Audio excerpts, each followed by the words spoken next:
Hey Scorpio, I'm Eleanor and welcome to Peaches by Starlight Tarot.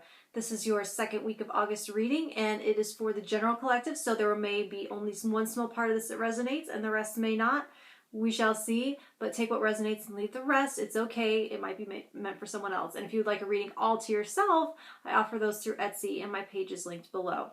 I am using the Linestrider Tarot to discuss your weekly energy of the Page of Cups and Fire and Ice. And so this is going to be talking about learning how to navigate the energies of last week that were kind of weird and janky and shying away from gray. No longer shying away from gray areas, but diving into the potential. At the end, I'm doing a pick a card using the power deck. So go ahead and set your intention now for whether you feel like card 1, 2, or 3 will have a message for you, or all 3 if that feels good to you.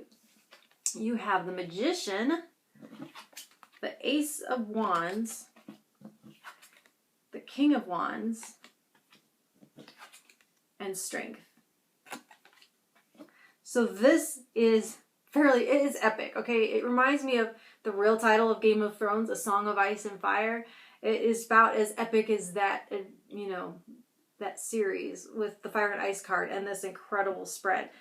With the Magician, Ace of Wands, King of Wands, you are like all powerful, manifesting left and right, fired up, energized, passionate, and filled with purpose and direction. Your charisma is high, your vision is far reaching, you're like really have raised your vibration this week. And here's the reason why. With the Strength and the Fire and Ice, you are tapping into your courage and patience to overcome obstacles, drawing on maturity over impulse. You're 100% in control and in your power, and it sets you up to take on any project you want because you are, with the Page of Cups, seeing the bigger picture. And in that spirit, challenges are no longer scary to you. They're exciting because you know that they're opportunities to level up instead of attempts to hold you back, as you might have viewed them at one time. And once you've kind of had a taste and discovery of what opportunities, challenges represent, you're like, bring it on, bring it on, bring it on. I want more. I want to level up. Work me out. All right. That may seem really short, but it really is short and sweet and awesome and incredibly powerful. And these take a long time to read, so make up the time there. All right, let me tune into Scorpio. Ooh, they're ready to talk. Card 1 for Scorpio.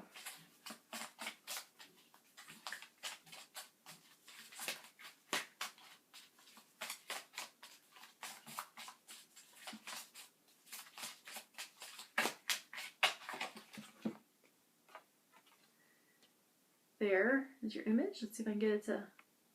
All right. Innocence. A boat can represent your voyage towards the islands of higher consciousness. We want to start off right on.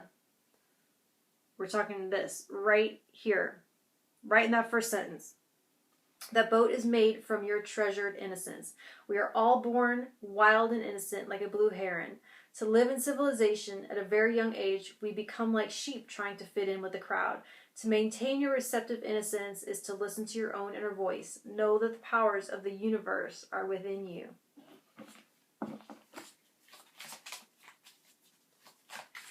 Card 2.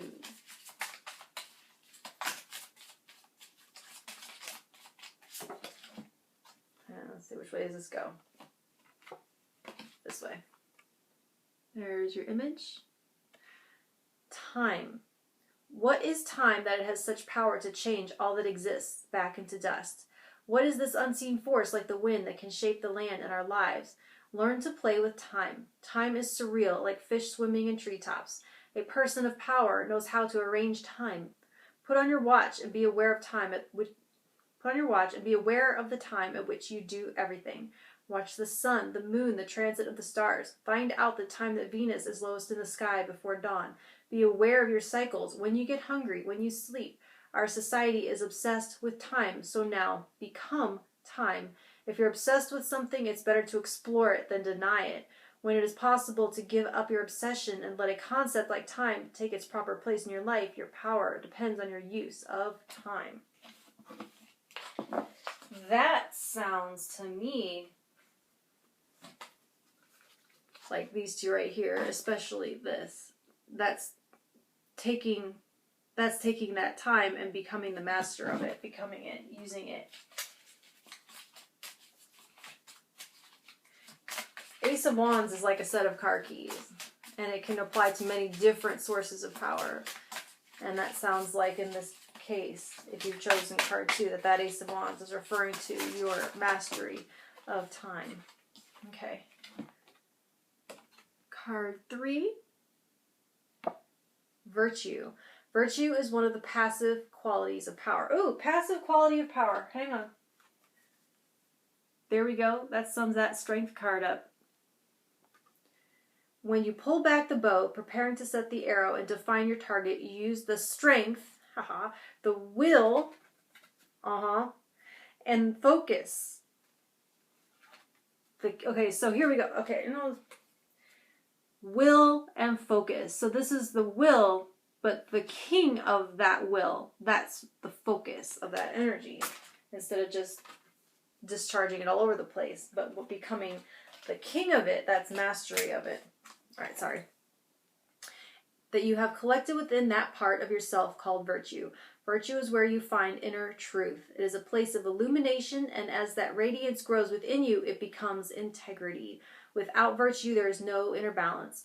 Virtue comes from the unknown, quiet things that you do for the world and other people. With each act, your spirit shield becomes stronger and more beautiful with the symbols of your inner life. Like the deer, they are quiet symbols. Virtue marks your path on the other side. Like the one who walks last, the virtuous person is in a position of power. Power often comes quietly. Walk in beauty and virtue. All right, Scorpio. Like, share, and subscribe and all that good stuff, and I'll talk to you in a week. Thank you.